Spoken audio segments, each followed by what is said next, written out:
me here with a ton of light, a big cup of coffee, and my very first YouTube video. This will probably be an unedited mess, but you gotta start somewhere, and this will help me figure out where I want to go from here. So, let's begin. I recently discovered book outlets. Somebody on Instagram posted about them, and I just had to check it out.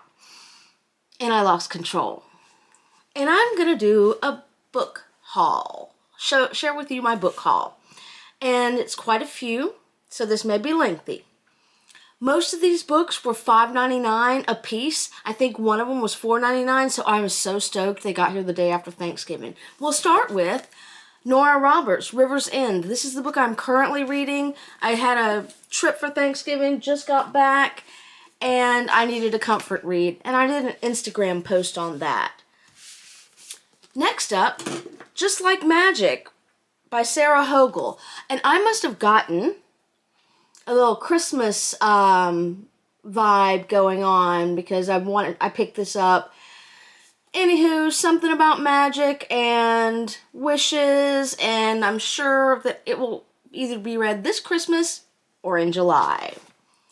Next up is a book that I picked up in the store, put down, picked up, put down, finally said no, I'm not going to get it, but when I saw it on Book Outlet for $5.99, I couldn't help but to pick up Leech by Hiron Ennis. I am not sure how to pronounce this. In Leech, in an isolated chateau, the Baron's doctor has died, but there's a parasite spreading through the Baron's castle, already a dark pit of secrets, lies, violence, and fear. And the two will make war on the battlefield of the body. Whichever wins, humanity will lose again. Next up, again, another book I had looked at, but was uncertain about, and when I saw it for $5.99, couldn't help myself. The Removed by Brandon Hobson. In this, the Akota family's teenage son was killed in a police shooting. Family struggles with grief, and then they go to their annual bonfire. Or as the bonfire draws near, each of them feels a strange blurring of the boundary between normal life and the spirit world. This draws deeply on Cherokee folklore, and it blends the real and spiritual to excavate the deep reverberations of trauma. Trauma is apparently something I'm exploring in my reading lately because of Evil Eye and, the Britney Spears book. Next up, another book I looked at when it first came out in the store and picked it up, put it down, picked it up, put it down. That is Imaginary Friend by Stephen Chbosky. I'm going to probably obliterate some of these names. This one has always intrigued me, but I, again, didn't spend the money on it. Anywho, single mother moves to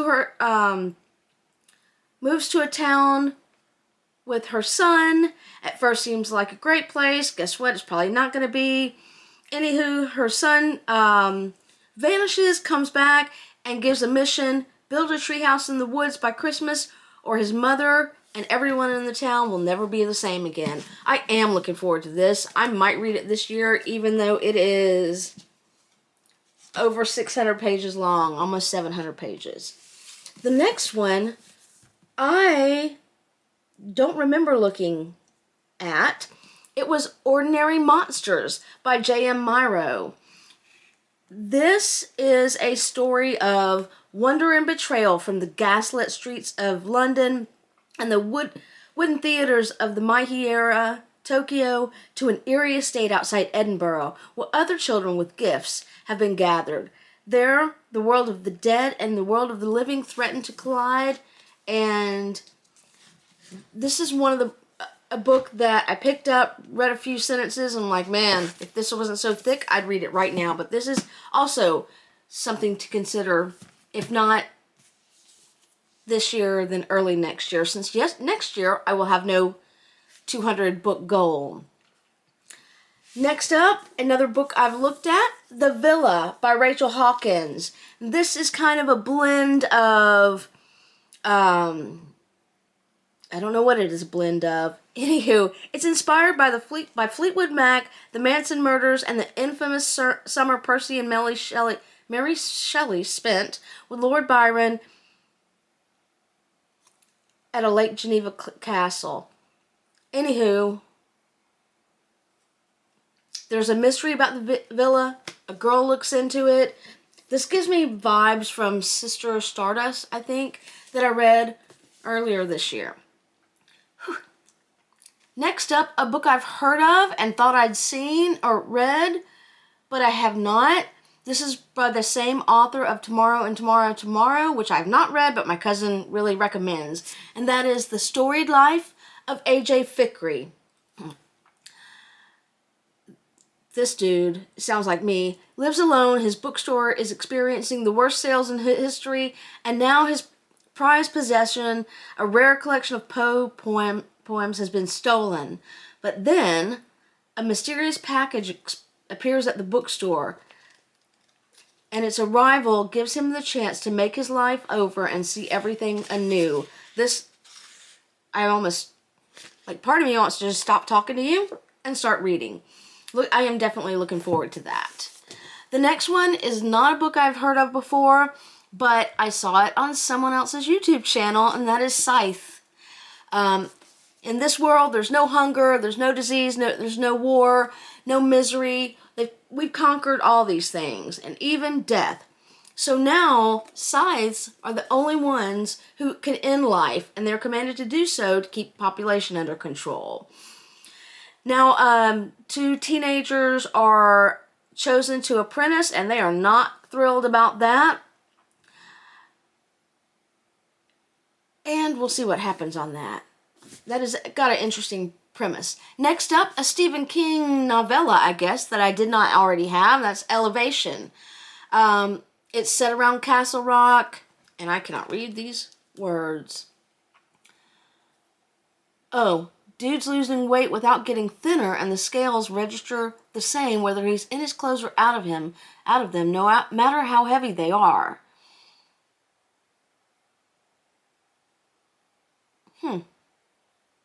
I'm going to have to read a little bit more about this because this seems like complicated, and I'm not sure, complicated plot line. Anyway, as always, I'm looking forward to that. Next up, another book that I heard about through someone's Instagram, and that is Lightlark by Alex Astor. I had not heard about this, but the sequel just came out recently.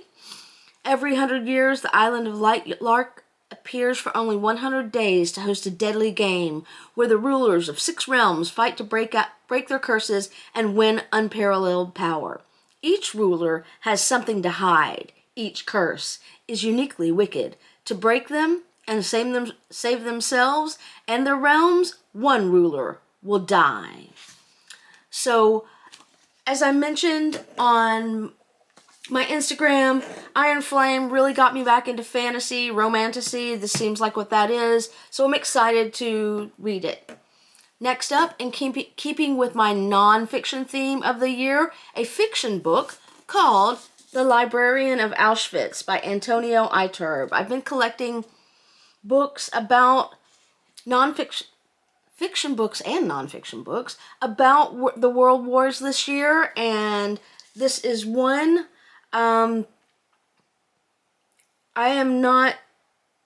It's about Auschwitz, and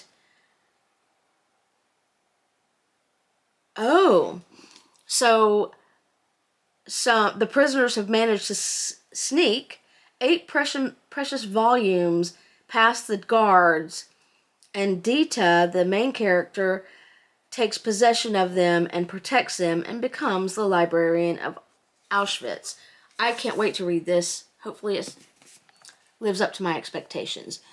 Another World War related book is Beyond That, the Sea by Laura Spence Ash. So in this, a young girl is sent to America to stay with a family during the Blitzkrieg and when bombs are falling over London in 1940.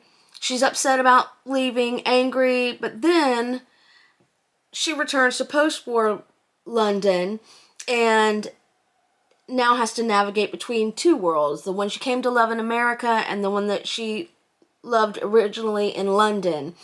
It's kind of found family idea, and it says it's full of grace and heartache, forgiveness and understanding, loss and love. This is going to be up on my list to read soon. I've also been trying to incorporate, over the past 2 years, more books by indigenous authors. And that is, I'm not sure if this is called Vinco or Coven. So, it's Vinco. Sorry, my bad. By Cherie Dimaline. This is about witches, and the summary says, a wildly imaginative and compulsively readable epic of adventure, history, Americana, feminism, and magic. So I'm a little confused about what it's really about from the right up at the beginning, but I'm all about me some witches. Next up is The Daughters of Madurai, which, again, I just sat down before I started this, and I read the description in the inside, and this is a thing that I love, a story told in 2 timelines. Madurai, 1992, Janani lives with her husband and mother-in-law. She's told she's useless if she can't produce a son, or worse, if she bears daughters. She's allowed to keep her first baby, a daughter, but the others are taken from her and murdered. And in Sydney, 2019, Nyla has a secret, one that she's been keeping for too long and is finally ready to reveal. But then her grandfather in India falls ill, so she joins her parents on a trip to Madurai. And whatever she's about to learn is about to change her forever. This is a very intriguing premise, and I can't wait to dive into this. I've got way too much. There's no way I'm going to get to all of these by the end of the year. The final book, again, another one that I picked up, put down in the stores, but for $5.99, what the hell? It's Piñata by Leopoldo Gout. I'm not sure if that is how to pronounce it. So Carmen Sanchez is back in Mexico supervising the renovation of an ancient abbey. Her daughters come with her, and Carmen hopes that'll give them a chance to reconnect with their roots. Then, an accident at the work site unearths a stash of rare, centuries-old artifacts. The disaster costs Carmen her job and cuts the family's trip short. But they do not go back to New York alone, and I'm excited to read this one too now. Wow. Anywho, that is all for me. That is all for my first YouTube video. I apologize for stumbling over my words and being a fucking mess, but gotta start somewhere. And that's all I've got to say. Happy reading!